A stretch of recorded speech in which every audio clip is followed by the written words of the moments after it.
Mike Snyder, we always referred to this sport as tractor pulling, but I think most correctly for 1987, in the last couple of years, we should refer to it as tractor and truck pulling because the trucks play such an important part of the sport.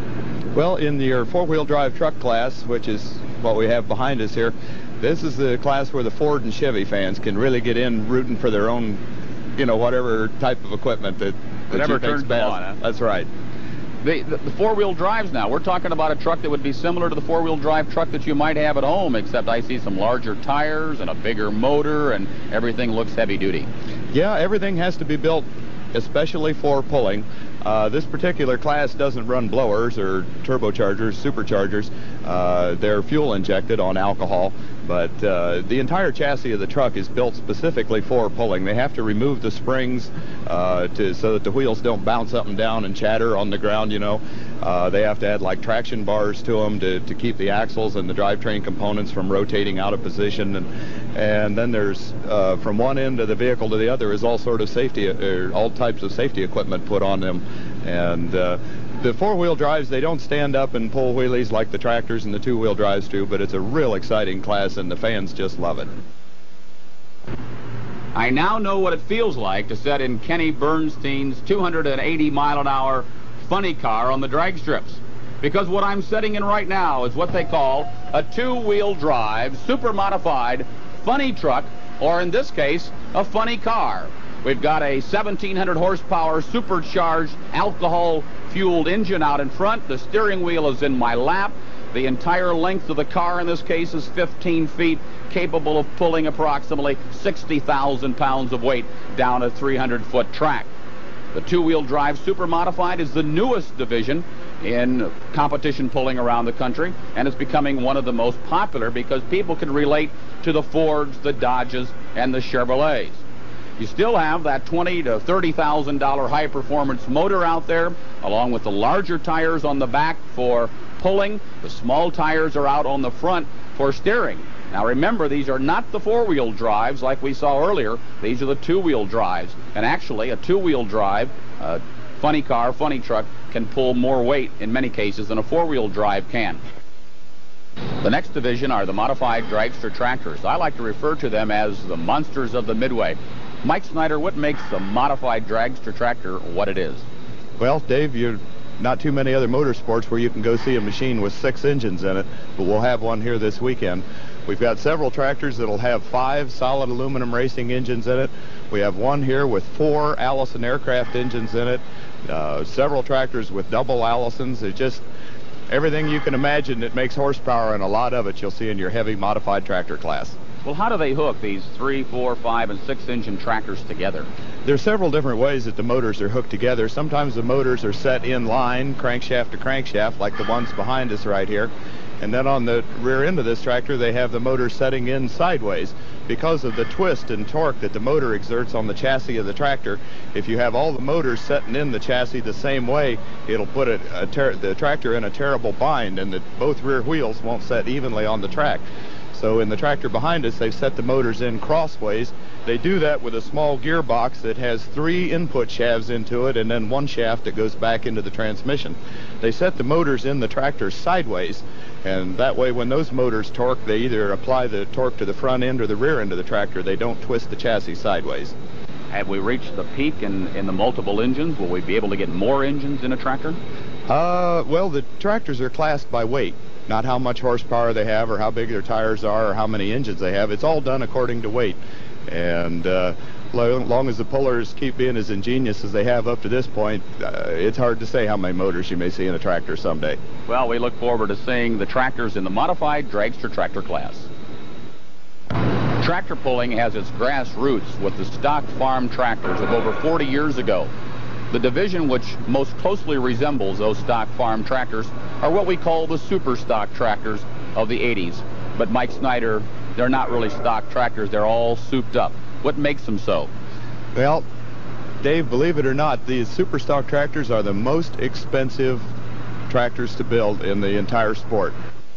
Mike, that's hard to believe because I don't see 5 automotive engines hanging on back here at $30,000 a piece. Why is that? Well, they only have one engine in them, Dave, but it's the original engine that came in this tractor. The Super Stalkers have to look like what they were originally. If it's a John Deere, if it's an International, if it's a Case, whatever, it still has to retain its stock appearance. But under the hood, that's where the secrets of these things lie. You take an engine that was designed probably for 100 or 150 horsepower, these are putting out 1,500 or more horsepower out of that same engine block. Under the hood of these things is 4 turbochargers. These tractors run intake pressure or boost pressure as high as 250 pounds. That means when the piston is clear at the bottom of its stroke before it ever starts coming up, it has 250 pounds of compression. Well, you're taking stock farm block tractors and pouring all that horsepower in it. Are these blocks solid enough to take this horsepower? Well, they kind of find the weak points in them. Every once in a while you'll see part of a guy's block laying on the track. But that's one thing that makes these tractors cost so much is the internal work inside the transmission, inside the rear end, inside the engine block. The work that it takes to make these things hang together is just unbelievable. And then you have one other problem with these tractors, especially at indoor pulls, is the smoke. They put probably 10 times as much diesel fuel through these diesel engines as a stock engine would use. And, well, you've seen them. It just looks like a black tornado coming out the top of the pipe. The super stock division, I think you'll find it very exciting.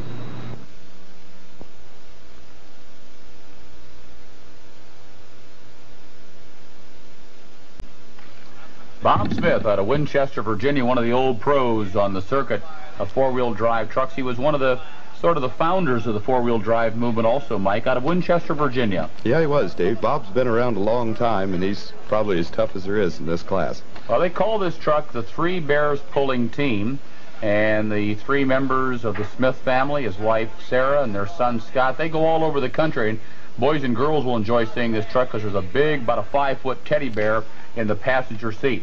Now we see the green light come on the sled, signifying that the weight transfer machine is all ready to go. The green flag will come out from starter J.J. Blum. And Mike, bring us down the track with Bob Smith. Well, I've got a real smooth start off the starting line there, Dave. It doesn't seem to have any bouncing problem or anything. Looks like he's going to make a good, smooth, straight run. All right, you can see the orange pylon in the bottom of the picture signifying the end of the track, and he makes a good straight pull, the distance 2:04 and 11. All right, Terry Davis due up next. You can certainly tell that it's a Chevrolet. These guys are proud, and you can see what he's done. Is that his fuel tank out in front in the shape of a Chevrolet emblem, Mike? Yeah, it is, Dave. Well, that's a beautiful truck. All right, Terry Davis coming down the track. Now, everybody has positioned the sled in the center, but he's bouncing a little bit. Well, that's a problem that the four-wheel drives encounter sometimes. If you don't get a good, smooth start off the starting line, that bouncing becomes a real problem. Terry Davis at 2:05 and 3. Oh, Mike, I love the looks of this truck. Now, we've just had a development from Trackside. They are going to completely restart the 5800 four-wheel drive trucks, and that's going to bring up Bud Jaske out of New Berlin, Wisconsin, with his Dodge. And this will be our first look at a Dodge here this evening. Yes, Dave. The sled was just a little bit heavy, so they lightened it up just a little bit to get him down the track a little farther. And of course, Bud's a national champion in this class, so he ought to be a good test pull. And this has got an awfully big motor in it as well. Yes, it does. It has a over 500 cubic inch Arius racing engine in it. This will be an all aluminum block motor? Solid aluminum, no water jacket or anything. Any idea on a cost of a machine like this? Oh, I'd say probably close to $30,000 just in the motor. Oh, my word. All right. Well, I tell you, they can spend a lot of money. Here he comes now. We restart the class, and he's making a smooth run. Bouncing, oh, he's starting to bounce a little bit bad, but he smooths out the run. The Meister Brau special coming right down the right-hand side of the track. Well, you can see he is straining, going for all he's got. Heading right to the end of the track, and he's gonna, looks like it's going to be a Looks like he made it out the end. Wasn't that a nice run for the Meister Brau truck right down the right-hand side of the track. Bud Jaske from the Badger State of Wisconsin. You see him unhooked. There's the checkered flag. It's the full pull.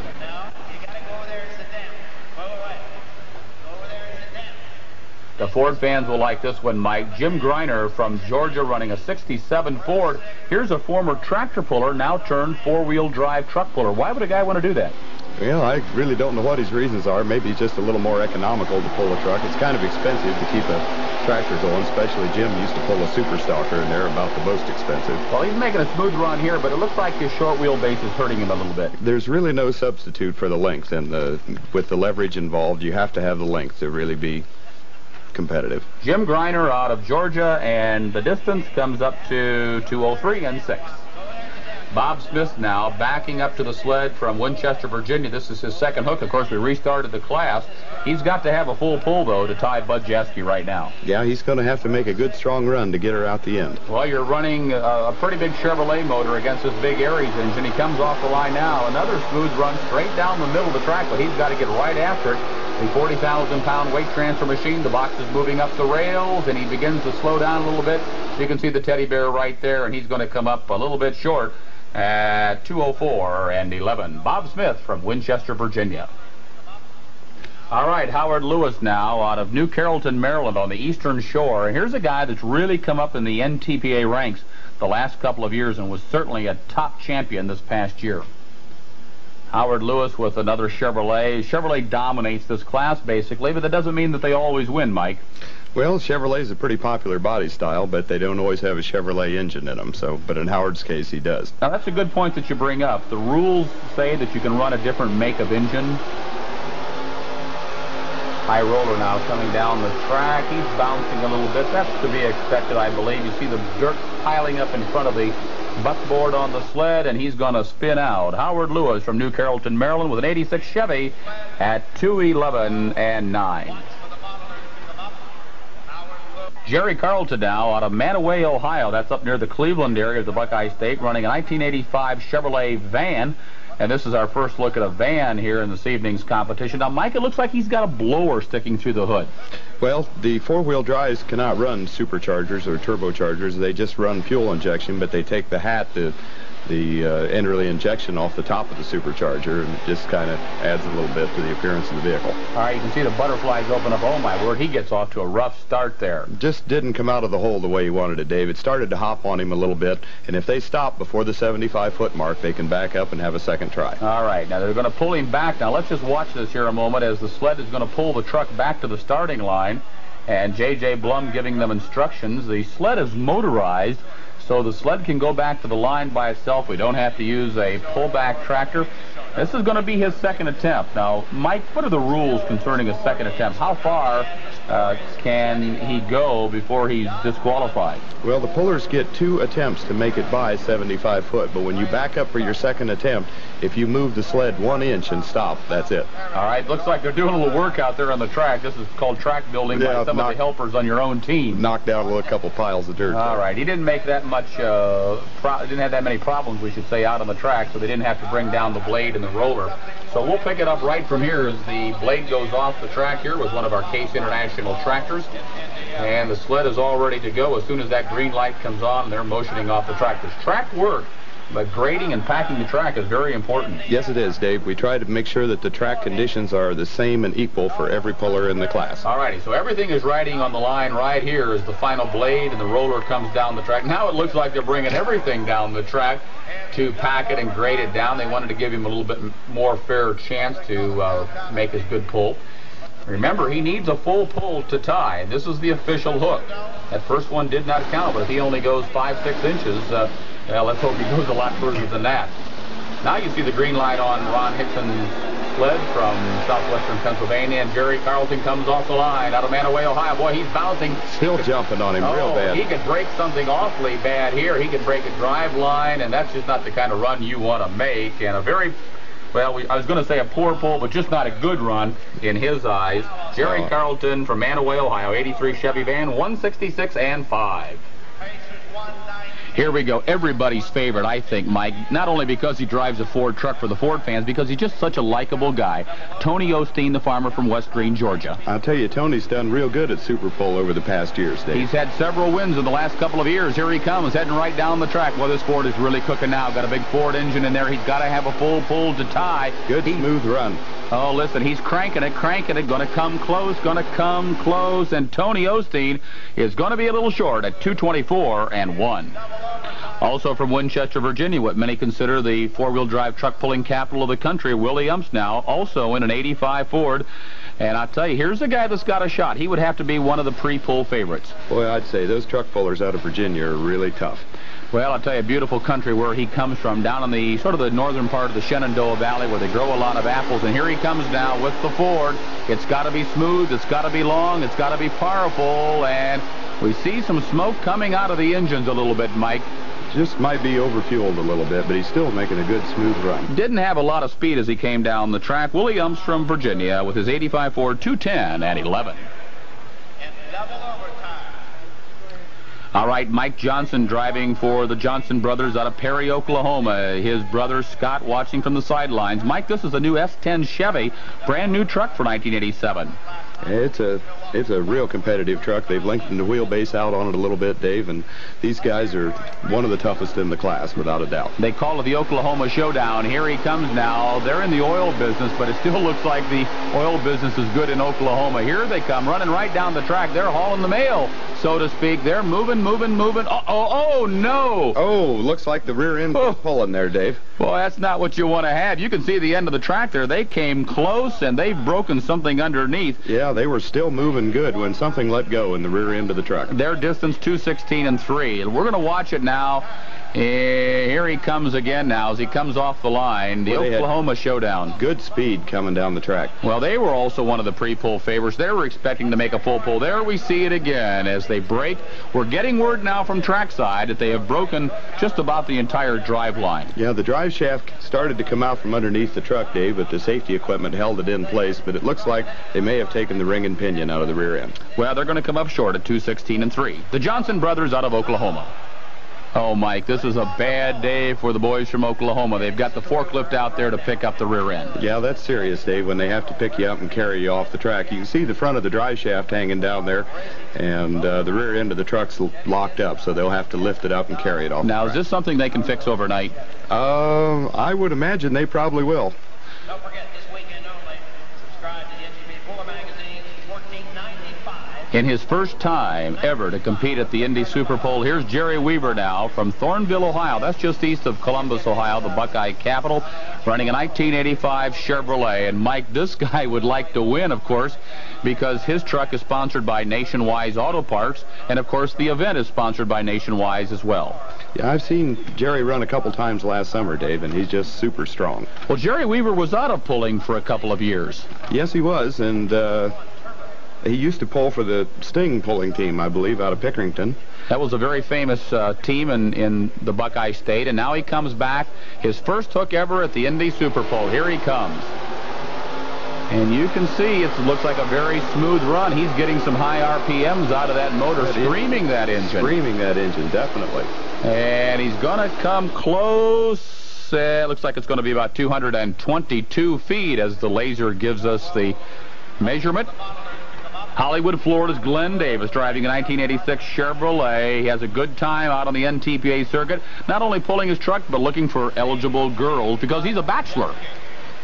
Glenn Davis now pulling his Super Pull. This is not his first time here. He's always had very consistent runs, and he's getting hooked up there. The green light is on the weight transfer machine. Now you see this tire start to roll. He went a little bit to the right, trying to even out the truck, and he might have lost a couple of feet, Mike. He could have. Might have been trying to get around someone else's tracks. Coming real close right down to the end of the track, but he's going to come up short. Glenn Davis from Florida, 210 and 8.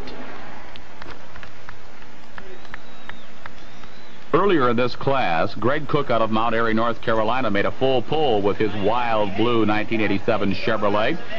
And along with Bud Jaske, it'll be Jaske and Cook in the pull-off as Greg backs up to the sled right now. He'll be first out. They've added more weight to the sled. Normally, about how much more weight will they add to the sled, Mike, for a pull-off? Well, it kind of depends on how fast they were going out the end. In the case of these four-wheel drives, they were just making it across the end of the track. So they may not have even added any weight to the sled. They may have just blocked the box ahead a few inches, just enough to keep them from going out the end a second time. All right. Well, they just made those full pulls by a couple of feet the first time. Jaske and Cook, we had 12 in the class. 2 made it out. This is the nitty-gritty time of tractor and truck pulling. This is for all the money.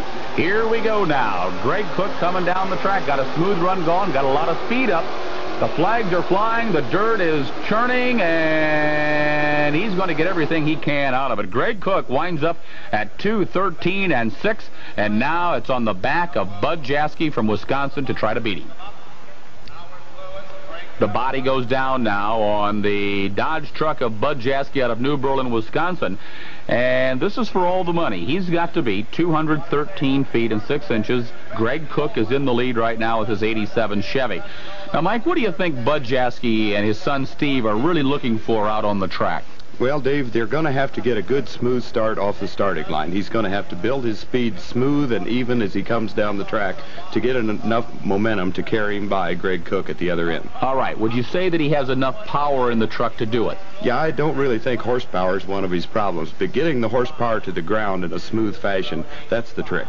All right. Now, when they bring that sled back to the starting line after a guy has made a run, do they try to straddle his tracks or find a new area on the track to pull from? It's up to the puller's discretion. He has the right to spot that sled anywhere he wants on the starting line. He can aim it towards his boundary line if he figures that's the side of the track that he wants to run on. Well, it looks like he's on our left or the driver's right now as he gets ready to hook to the sled. They drop the chain, hook up the kill switch, and the flag officials go out in front of the truck. He now pulls up to a tight hitch.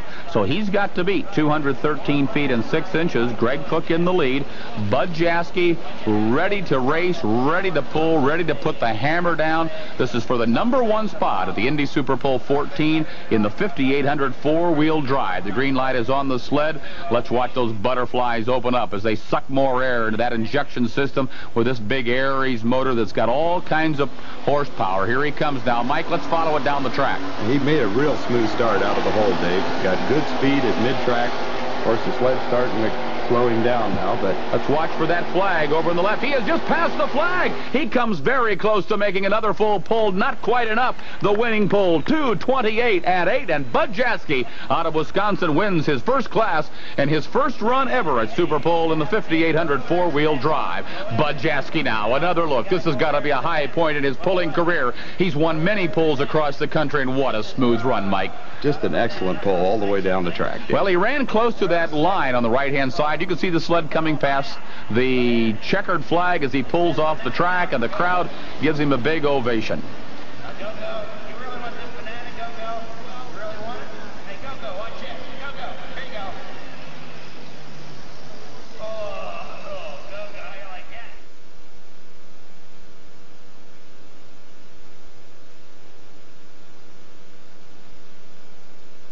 Bud Jaske, congratulations, 2 in a row, and I don't think this has ever happened, especially with a Dodge driver. Oh, it was just so neat. I guess the neatest part of it was my wife wasn't here last night and couldn't enjoy our win and sharing it, and you know, we're tickled that the Dodge could come through. We're kind of now, you know, not the popular as the Chevy and Ford, but it's fun to kind of be the underdog and be able to run that strong. All right, well, did you change anything here in this class compared to the earlier class? Just a little bit. We just changed gearing just slightly, and I think the track loosened up just a bit that we probably wouldn't have had to, but you know, as it worked out fine. What was your strategy in the pull-off? From where we stood, it looked like you went down the sideline of the track. I guess we just were going to go someplace different, you know, different than Howard went, so that we didn't follow his tracks, hoping for a little better roll. We hit a little rough spot in the middle, but it stayed there, and it came on, you know, and it just it held it so well, so it hooked good. Well, to bring us up to date now as we start the 7,200-pound modified, Bob Dabrowski from Marlborough, New Hampshire, and Dave Banner both made runs here at the beginning of the class, and the track officials have now decided to restart the class. So that'll bring up now David Kelm driving Russ Jansen's tractor from Willamette, Illinois, up next. All right, here we go now on the restart of the 7,200-pound modified at Indy Super Bowl 14. Here comes Dave Kelm out of Willamette, Illinois, with the 4 Chevys. Mike, this looks like a Banner tractor, but we understand the Banners really didn't build it. Russ Jansen patterned an effort and built it himself. Yeah, well, Banners have helped Russ Jansen quite a bit over the years, Dave, and Dave Kelm is Russ Jansen's neighbor and been helping Russ for quite a few years, and this is his first time at Indy Super Bowl. Russ Jansen will drive later on in the heavy classes. Dave Kelm with the 4, basically Chevrolet 427 Chevys out there. similar to a Banner tractor, and sometimes these motors way out in front will tend to make the front end just a little heavy. 4 engines in the 7 modified is quite a bit, but it's a good track here at Super Pole, and you can see the tractor's lifting his front end. Oh, look at him pick it up. When you can pick up those 4 motors sitting way out in the front, you know it's a biting track. The Black Hawk Special heading right down the track. It's a full pull as he takes it all the way. Steve Jaske from Oconomowoc, Wisconsin, backing up to the sled. His dad has just won the 4-wheel drive truck class. Steve's trying to make it 2 in a row. But, Mike, this tractor is very unusual because the front 2 motors are in line, but look at those back 2 motors. They're sideways. Why would you put the engines in sideways? Dave, when you have this many engines in a tractor, the torque that the engine exerts on the chassis of the tractor tends to twist the frame, and therefore the rear tires won't get an even bite on the track. So they set the motors in crosswise to get away from this torque problem. All right, he's running 4 Aries, about 600 cubic inches each. The engines are very similar to what they had in their 4-wheel drive truck, except these are supercharged motors. Here he comes in the 7000 modified. He picks it up. He's got to get on the brakes. He's having trouble controlling it. He's bouncing around the track. He's heading for the edge of the track, and oh my, holy cow, I tell you can't go out of bounds in this sport or you will be disqualified, and he gets the red flag and is disqualified as they try to shut those motors down. A very disappointing blow for Steve Jaske from Wisconsin. Here comes Dave Banner now, backing up to the sled. Banner Orange. Of course, always in the past, Mike, they've had Banner Brown, Banner Orange. We understand they're going to be coming out with a new tractor later on this year. They're going to number it, and I think it's something like 36 or 37, and that's the number of tractors that they have built in their lifetime over the history of their pulling career. Green light comes on the sled. Now, they've got to get this front end up. It looks like they won't have any problem with the bite that this tractor has.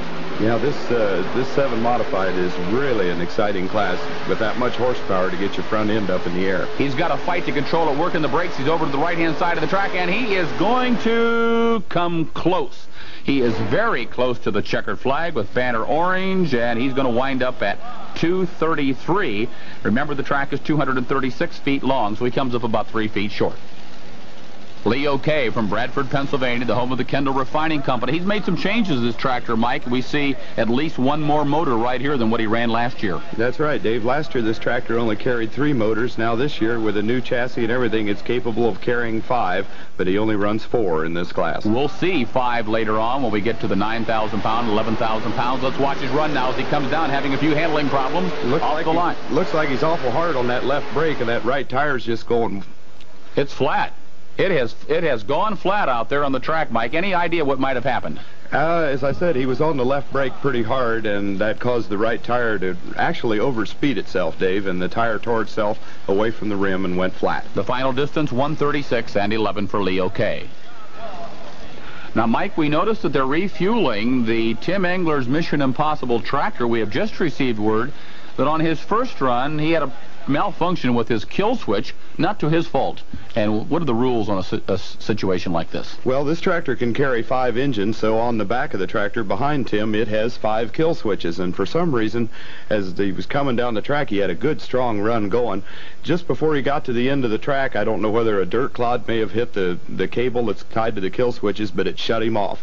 That's a contest malfunction. That's not Tim's fault. So they'll back the tractor up, refuel it, restart it, and he'll have 2 more tries. All right, here's the guy that's just a couple of years over 30 years old, and I'll tell you, he's put it all together. Last year, he won 3 classes at Indy Super Pole 13. He missed winning the 4th class by not being able to get to the track when he sheared the fuel pump off in the 12,000 pound unlimited. He won 3 classes last year in NTPA.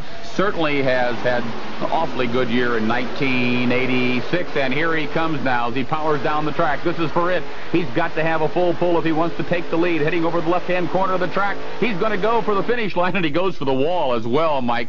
Finishing just a couple feet short of that wall. It is a full pull for Tim Engler's Mission Impossible. All right, Mike Snyder, what do you think now will be the strategy for Dave Banner? They dropped 6 positions earlier, so they get another rehook after they reset the sled. Yeah, that first trip down the track was a real education. He'll know what to do different now, and I really look for Dave to take it out the end. All right, he needs a full pull. We've already got Engler out the gate right now. Now he begins to lift that front end. It's a much straighter run this time, looking awfully good as he heads over to the right-hand side of the track, heading for the corner, and he passes the pylon and the flag. It's a full pull for Banner Brown.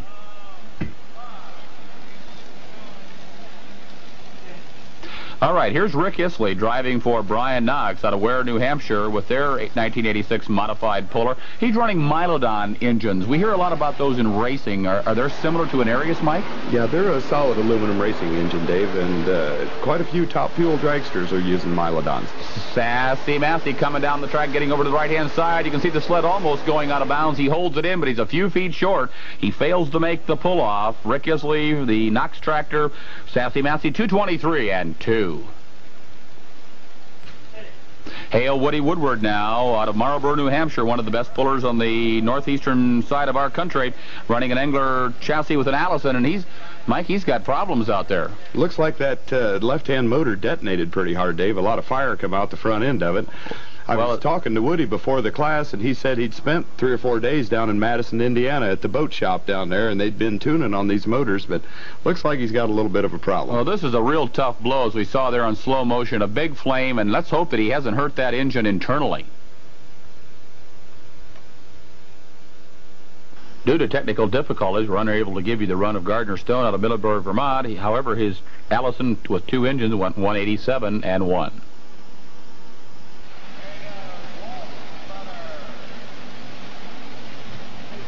Fred Freeman out of Wadesville, Indiana. Now, this is a chassis that Tim Engler, his buddy, has built, and they live down there only about 40 miles from each other. Here he comes now off the line. He's starting to flick. Look at that wheelie. I don't know how he can control it. He's got to be working the brakes. He's heading for the right. Oh, my word. Oh, we got so excited down here. You won't see a run like that very often, Mike Snyder. Not when he stands up in the air like that. They're pretty hard to drive when they're standing up that high. Well, it's a full pull, no question about it. That means we've got a couple now out the gate. Well, I'll tell you now, if we get a look at it here in slow motion, Mike, we can see that front end pickup as he comes down the track. He really does a big wheelie. Normally, most tractors would lose their drawbar and wouldn't make a very good run, but his tractor is known for making a big wheelie and making good pulls at the same time. And Fred can make a real competitive pull with his tractor that high in the air. 2 to go in this class. Here comes Dave Walsh now out of Austin, Wisconsin, running 3 Aries. Mike, do you think he's going to be a little under horsepowered here running against these 4-engine tractors? Not in the 7, I don't think he is. This is really one of Dave's top classes, and I really look for him to take it out the end. All right, looking strong, coming right down the middle of the track. The butterflies are wide open with the dirt slinger, and he makes a full pull with ease. No question about it. He's in the pull-off. We've got 1 more tractor to go. We'll see if there's 5 or 6 in the pull-off in just a moment.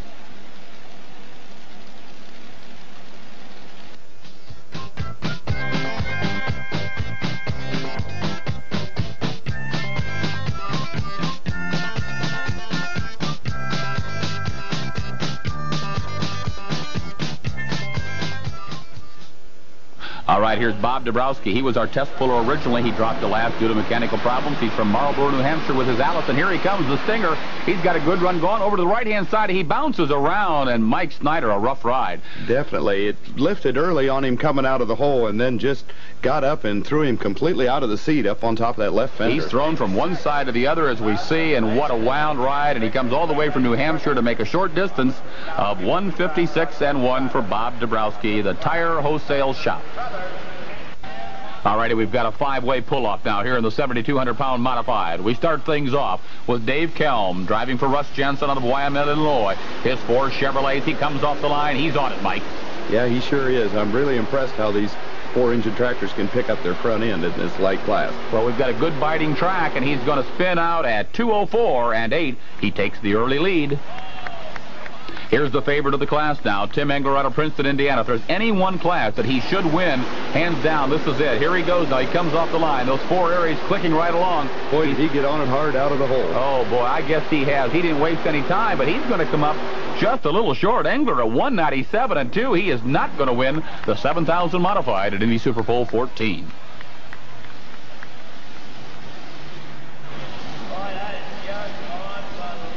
Now we go to the old pro, Dave Banner out of Warren, Indiana, with the brown tractor. There's the 4 Chevys clicking right along. Mike, this is not their best class, though, in all the modifieds. Both the Banner's tractors, Dave, because they both have 4 engines in this class, they're just a little bit heavy on the front end in this light. And he's going to come up short at 195 and 3 for Banner Brothers. Here's Fred Freeman now out of Wadesville, Indiana. Mikey's got a good shot to win this pull. Boy, if he runs like he did the first trip through, Dave, he really made a spectacular run that first time. He's got smoke coming out of that right front motor. It's going to be close. He's got to beat 2:04 and 8. He goes up in smoke, but the run is good for first place. 2:06 and 1 for Fred Freeman. The mean mistreater now takes the lead here in the 7 mod. Here's our final puller now in the pull-off. Dave Walsh out of Austin, Wisconsin with 3 Aries. Mike, he made a great run the first time through. He's still got a shot, doesn't he? Yes, he does. He has an excellent shot at first place in this class. Well, these 3-engine tractors pick up their balance very nicely, and look at that 2 perfect runs that he's made in this pull. It's going to be close. There's the flag. He's coming close to the flag, not quite enough. About 6 feet short at 200 feet and 5 inches. Now, here is the final results of the 7,000 modified 1 through 5th place. It's Freeman winning at Kelm number 2, Walsh 3, Tim Engler number 4, and Dave Banner finishes number 5. All right, we wind things up here on our first evening of pulling with the 11,200-pound super stock class coming up next.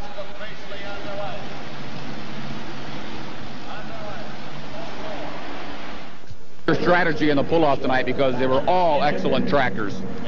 Well, I just decided that I would run it just exactly like I did the first time. The first time I got a little light, and everybody told me maybe I need to move some weight forward, but my tractor seems to work best when it gets the nose in there, so I just left it light and come out there and drove like normal. Everybody, it looked like, ran light tonight. Did they miss their weight, or was the track just that tough? Well, the track was just that tough. Once you got down to about the 150-foot mark, it really took a real good bite. All right, Mike Schneider, now we go to the 11,200-pound super stock class. This is the old 12-2 that they dropped 1,000 pounds off of a year ago in NTPA competition. Now, the last class this evening, we hook up what we call the smoke machine. Explain just a little bit the smoke machine apparatus. Well, Dave, these diesels, the smoke that comes out of them is just, well, unless you actually see them run, it's unbelievable. And there'd be no way without some means of carrying the smoke outside the building that we could run these classes at indoor pulls. And that's what the big tube is you see going off the left-hand side of the sled, and it goes all the way outside and pumps all the smoke outside the building. We'll have a feature on the smoke machine later on in our broadcast. That's going to bring up our number 1 puller now, Colin Broughton over Silver Springs, New York. He's a dairy farmer running an International 966. Now, these creatures, these machines are wildest on horsepower. Mike, tell us how they build so much horsepower out of a stock block motor. Well, you really can't see a lot of the machinery that's on top of the motor because the super stock tractors have a full hood and grill. But there are 4 turbochargers underneath the hoods of those tractors, and in this sport, these are probably the most expensive tractors to build. All right, we're talking about a tractor that came from the factory at what? To $25,000, now costing upwards probably 100 horsepower, and now that same tractor probably puts out 1,500 horsepower. All right, now we go with the number 1 puller here in the 11,200-pound super stock class, our final class of session number 1. This is the class that the farmers really get excited for, Mike. Yeah, they do, Dave. They really can relate to these because a lot of the people sitting in the stands have this sort of equipment at home that they farm with. This class will be primarily dominated by Case International tractors. We'll have a couple of Alice Chalmers machines in. By the time we get to the Sunday show, we'll have a lot of John Deeres. Here we go now, the smoke machine taking all that black, sooty smoke out as he comes down the track. A good run. Uh-oh, something has gone wrong, and he has busted. Colin Broughton. And I'm not sure what they're going to do with his International 966. They get ready to unhook the smoke tube. We'll get the word from trackside in just a moment. Here's John Lancaster now out of Trafalgar, Indiana, one of the Hoosier best with an Alice Chalmers 210. Mike, 4 turbos. He always runs good. Johnny's been pulling a long, long time, Dave, and he's one of the stoutest pullers in this class. Smoke machine leaking just a little bit. Oh, boy, I tell you, the whole tractor is leaking there as he goes up in a wad of smoke, and that'll bring out the handkerchiefs. Yeah, I think the sled was a little heavy, Dave, and they'll probably restart the class, so we'll get to see John pull again. All right, the track officials now have deemed necessary to restart the 11,000-pound class. So that'll bring us up to Hans Boxler. It doesn't look like Colin Broughton will be back out of Silver Springs, New York. He busted his transmission, and it looks like John Lancaster will probably drop to last in this class. So Hans Boxler, the dairy farmer out of Varysburg, New York, with his International 1066. I think this has got some of this Hypermax goodies on it, doesn't it, Mike? Yes, it sure does, Dave, and he'll be a good test puller and tell the officials just what they want to know. I asked Hans earlier in the pit area who was taking care of the dairy cows back home. He says there's about 8 in his family altogether, so they allowed him to go play and do a little bit of tractor pulling across the country. He last run the tractor at Syracuse, New York, at the New York State Fair event put on by TNT. He ran tough there. In fact, I believe won a class. So let's see how he does here, rather, at Super Pole 14. Hans Boxler, the dairy farmer. And I'll tell you, there's a lot of farmers in this class, mainly because this class resembles those stock farm tractors back home on the farms across the country. But remember, they're called super stock because these are souped-up stock tractors. All right, here we go now. They'll build, about how much boost will they build when they come off the line, Mike? Oh, they'll probably have to have over 100 pounds before the tractor can even start moving. And once they're wound up and all the turbochargers are operating at maximum, some of them will be up close to 250 pounds of boost. Oh, he comes off flying right off the line now. Remember, we've reset the sled, so this is a restart. Here comes the Boxler Special, grinding away, pulling away the weight box all the way forward. And, Mike, you could see the wheels stopped on the tractor at the same time the sled stopped. That's pulling those engines down, isn't it? Once the boost pressure drops away, the tractor that's as far as he can go. All right, Hans Boxler now is going to go 204 feet, 10.1. Here's a puller not far from home. In fact, just on the south side of Indianapolis where he farms. Al Cook now with an Alice Chalmers D21. One of the best D21s ever that's pulled in NTPA competition. Boy, I'll say, Dave, this just one of the strongest tractors. Al runs really good in 3 classes, the 7, 9, and the 11. Now, Mike, we see 2 pipes coming out the outside.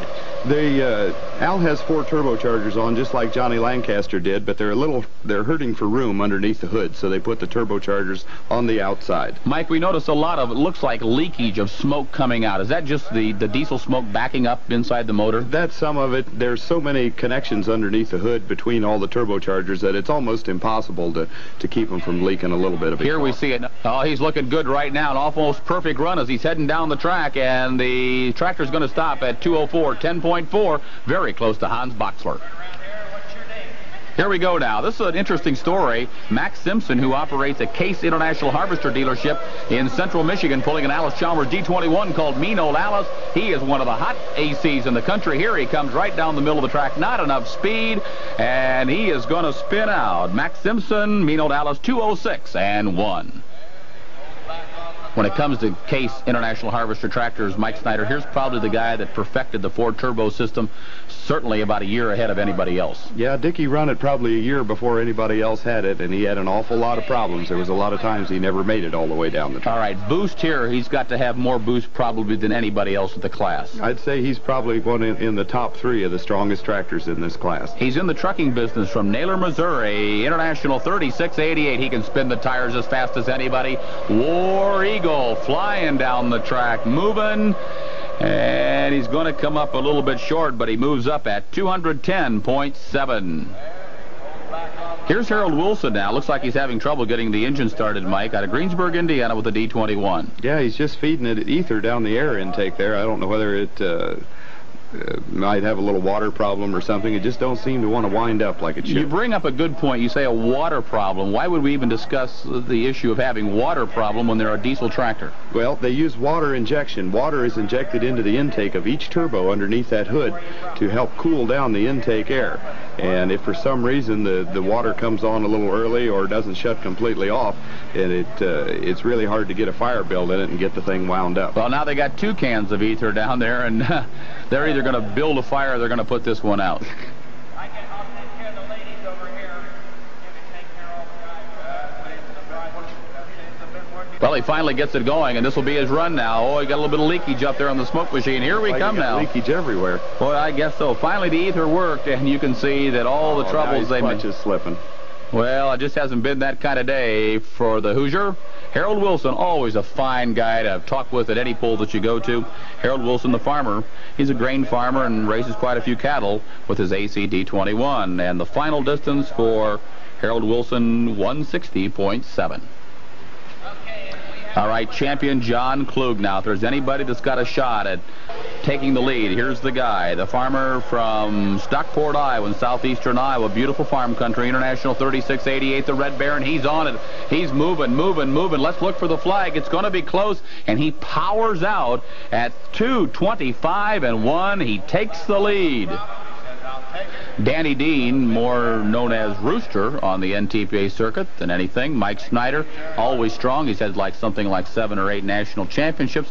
Had a couple of lean years up until 1986. Then he came back strong, winning a championship. Never count him out. No, never want to count down at Danny out. He's been pulling this tractor for a number of years, and every year he makes some improvements. Makes some improvements, adds more horsepower, and Danny's one of the top runner in this class. All right, one single stack coming right out of the center of the hood, a 4-charger system. He's heading for the flag. It's going to be close. A good run for Danny Dean, the Rooster, at 2:22.3, just about 3 feet short of John Klug, our leader from Stockport, Iowa. Jerry Hart now out of Vandalia, Ohio, with an international 1066, a very colorful figure on the NTPA circuit. He's flying down the track with the Buckeye Barnstormer, always tough. Normally runs right in the top 3 super stocks across the country. He's going to come up a little short. That'll put him in 3rd place. 2:13.5 is the distance, about 12 feet behind John Klug, our leader. Starting flagman Russell Mount now brings out the green flag on Edson Lehn out of Dayton, Minnesota, with an international 1486. Here's a tractor that can run 3 classes very competitively, Mike. Yeah, he sure does, Dave. I'll tell you, you talk about somebody that gets everything out of his machine. Edson definitely does it. He's former Superstock Puller of the Year, as guy that has traveled as much as any Superstock tractor has in the country. Edson's followed us all over the country for many years. Red Line Fever. I like the sheet metal on the tractor, the new style of International 1486. That's a 4-charger system, and he powers out a disappointing 200.10. Mark Gettinger, our final puller in the class, a Hoosier from Milton, Indiana. Here's an Alice Chalmers D21. If memory serves me right, this is the old Cates tractor. Yes, I believe it is, Dave. The Gettinger family now runs 2 ACs and 2 John Deeres. Well, I tell you, they've got quite a stable of pullers in the super stock division. They're going to come up a little bit short. Let's take a look at their final distance. Not bad at all for 5th place. Mark Gettinger at 2:08.5. John Lancaster, who blew a water hose the first time through. This will be the final tractor in the class now. John Lancaster out of Trafalgar, Indiana. And his 4-turbocharger Alice Chalmers 210 is always tough. Never count him out. Here he comes. He picks that front end up just a little bit. Looks like an awfully good run, Mike. Yeah, it is, Dave. He's nice straight right down the middle of the track. But he's going to come up a little short at 2:03.10. Here's how the class will finish. John Klug will win it out of Iowa at 2:25.1. Danny Dean from Ohio will finish number 2, 2:22.3. Number 3, Jerry Hart from Ohio at 2:13.5. Number 4, Dickie Sullivan, Naylor, Missouri, 2:10.7. And number 5 out of the 12 in the class, Mark Gettinger, with our only AC in the top 5 at 2:08.5. The top 4 internationals, and number 5 goes to Alice Chalmers. Mike Snyder, that one.